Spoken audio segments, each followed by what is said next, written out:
쉐마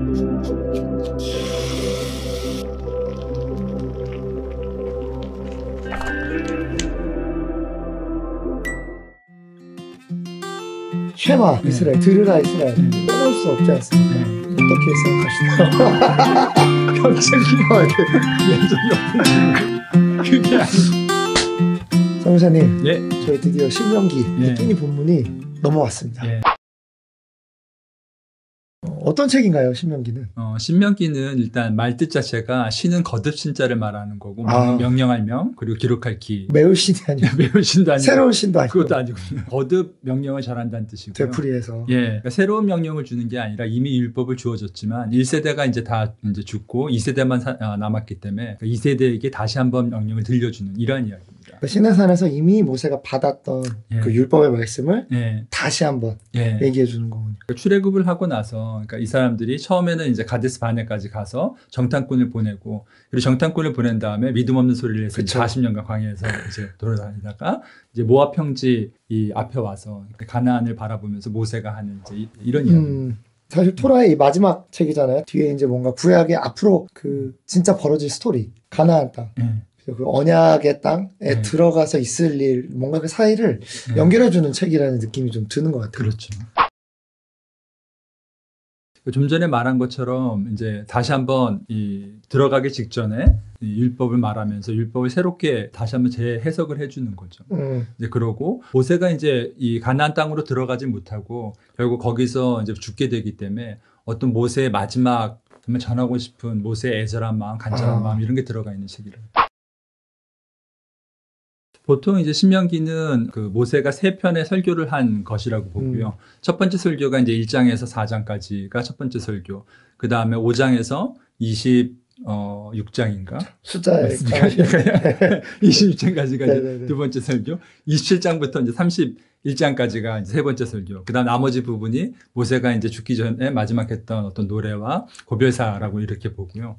첫 번째 설교의 핵심은 이제 이 과거의 기록에 대한 거고, 역사 기록이고, 두 번째는 율법에 대한 재해석이고요. 다시 한번 율법을 설명을 쭉 해주는 거고, 마지막 세 번째 설교는 그러니까 순종과 이 불순종에 따라서 축복과 저주가 있다는 이제 그런 말씀이 핵심입니다. 그 작년 초에 목사님께서 사실은 이제 신명기에 그 에발산 그리신산 이야기를 하면서 설명을 해주셨어요. 그래서 저주라는 말이 그러니까 하나님의 말씀 불순종하면 뭐 다리를 분들어뜨리고 병을 어떤 이런 이야기가 아니라 하나님이 준비하신 축복이 있는데 우리가 불순종을 하면 그 축복을 이렇게 갖지 못하게 된다는, 얻지 못하게 된다는, 그러니까 축복을 얻지 못하는 게 그냥 저주인 거죠. 그러니까 예를 들면 이제 광야 생활을 하면서 이 시간을 낭비하게 되는데 그렇죠. 사실은 가나안 땅이라는 게 하나님이 준비하신 어떤 축복인데 이 축복을 불순종을 함으로 인해서 이 축복을 받게 되기까지 시간이 지연되거나 아니면 아예 못 얻게 되거나 이렇게 되는 거죠. 그러니까 저주라는 걸 너무 막 무서운 말씀이라는 게 아니라 징벌이 아니라 하나님이 이 예비하신 축복을 못 얻는 거. 결국 우리가 선택을 하는 것이고.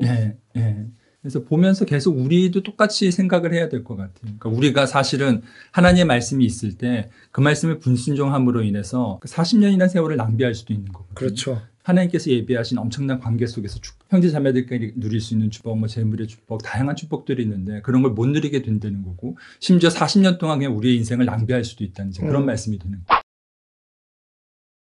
신명기가 아까 이야기한 것처럼 첫 번째는 이제 역사에 대한 이야기가 있고, 그 다음에는 이제 하나님의 말씀이 있고, 마지막에 이제 축복과 저주라는 이야기가 있는데, 그게 이제 세 파트. 네, 세 파트가 있는데, 이제 재밌는 건 신명기라는 말 그대로 하나님이 말씀하신 율법을 다시 이야기하는 건데, 그 앞에 역사를 이야기해요. 그래서 이 역사라는 게 사실 되게 뼈아픈 역사잖아요. 그렇죠. 정말 모세가 이제 죽기 직전에 정말 해주고 싶은 건 하나님이 어떤 율법을 주셨냐는 걸 이야기할 것 같은데, 그 앞에 역사를 이야기한다는 게 참 인상적이고요. 어떤 면에서는 그런 것 같습니다. 우리에게 정말 필요한 것은 역사와 하나님의 말씀이 같이 어우러져서 우리가 그걸 다 알 때 기독교적인 세계관을 가질 수 있는 것 같아요. 그러니까 모세가 그런 것들을 마지막에 전해주고 싶었던 거죠. 죽기 직전이니까 사실 제가 하고 싶은 말이 많았을 것 같아요. 그리고 그 험한 세월을 이스라엘 백성을 이끌고 광야를 통과해 왔는데 진짜 약속의 땅을 딱 눈앞에 두고 그러니까 진짜 이게 생명이고 이게 하나님의 약속이고 이게 복이고 이게 축복받는 삶인데 이거 알아야 되는데 하면서 막 얘기하는 것 같아요.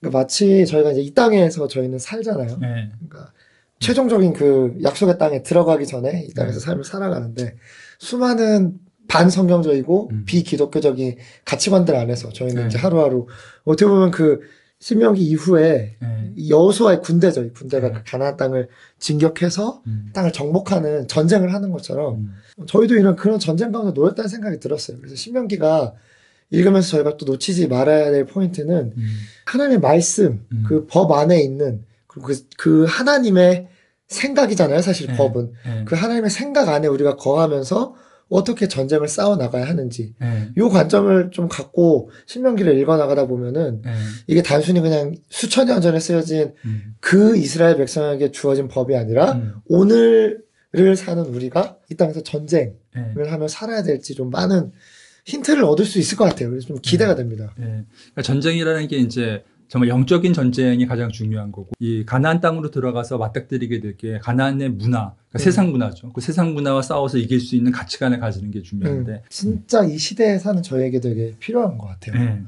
좀 이 관점을 가지고 이번에 좀 끼니를 하다 보면은 저도 그렇고 성도님들도 그렇고 굉장히 새로운 인사이트들이 있을 것 같다는 생각이 드네요. 사실 되게 율법이잖아요.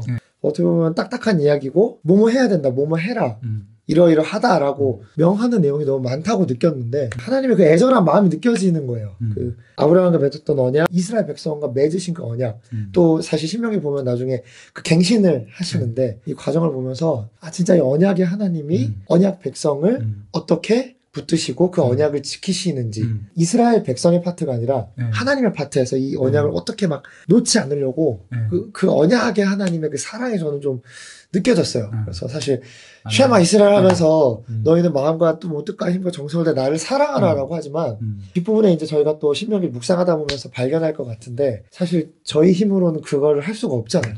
어떻게 그걸 가능하게 하시는지 그 좀 하나님의 놀라운 뭐랄까 통치하심과 다스리심, 하나님을 사랑하게 하시는 그 하나님의 능력을 좀 뒷부분에 보게 될 것 같습니다. 곳곳에 그런 얘기들이 숨어 있는 것 같아요. 율법이란 딱딱한 이야기가 아니라 관계 속에서 있는 그런 사랑의 이야기가 사실은 율법 이전에 있는 거고 그런 게 정말 신명기에 곳곳에 숨어 있는 거예요. 우리가 사실 법을 지키는 이유는 그냥 그러니까 불이익을 당치 않기 위해서 벌금 내지 않기 그렇죠. 위해서 그런 건데 하나님께서 법을 지켜라라고 이야기할 때 그 뜻은 그러니까 우리 인간들 위에 누군가 절대자가 있고 그 절대자가 축복과 저주를 준다는 이제 이런 게 기본적인 사상인 거예요. 맥킨타이어라는 철학자가 있는데 그런 이야기를 했어요. 어떤 사물의 존재 목적을 이야기하지 않고서는 사물이 좋다 나쁘다라고 이야기할 수 없다는 거예요. 예를 들어서 시계를 가지고 못을 박다가 시계가 망가졌어요. 그렇다고 해서 이 시계가 나쁜 시계냐 이렇게 얘기할 수 없다는 거죠. 왜냐하면 시계에 만들어진 목적이 못을 박기 위해서가 아니라는 거죠. 그러니까 마찬가지로 인간도 우리 인간이 율법을 통해서 이런 일을 하는 게 옳은 거야 저런 일을 하는 게 옳은 거야 라고 이야기를 하려면 우리 인간이 왜 만들어졌는지 그러니까 절대자가 왜 우리를 만들어지는지 알아야 된다는 거죠. 그러니까 단순히 계명을 지키기 이전에 계명을 요구하시고 우리를 만드신 창조주 하나님이 계시고 그분이 우리에게 어떠한 목적으로 만들었는지 이게 더 중요하다는 거거든요. 그러니까 이 신명기를 그냥 뭘 해라 to do or not to do 그냥 이렇게 그냥 리스트가 아니라 진짜 그 하나님의 그 사랑이 담겨 있는 내용이라는 거를 좀 이해하고 보면은 신명기가 또 다른 차원으로 이번에 끼니 묵상을 하면서 좀 읽힐 거라는 기대가 있습니다. 아멘. 거의 2달 가까이 이제 신명기를 볼 텐데 계속 느껴지는 그 하나님의 사랑. 저희 성도님들도 이번 끼니 묵상하시면서 좀 그걸 기대하고 또 하나님이 어떤 분이신지 좀 기대하는 마음으로 한번 신명나게 읽어봤으면 좋겠습니다. 네.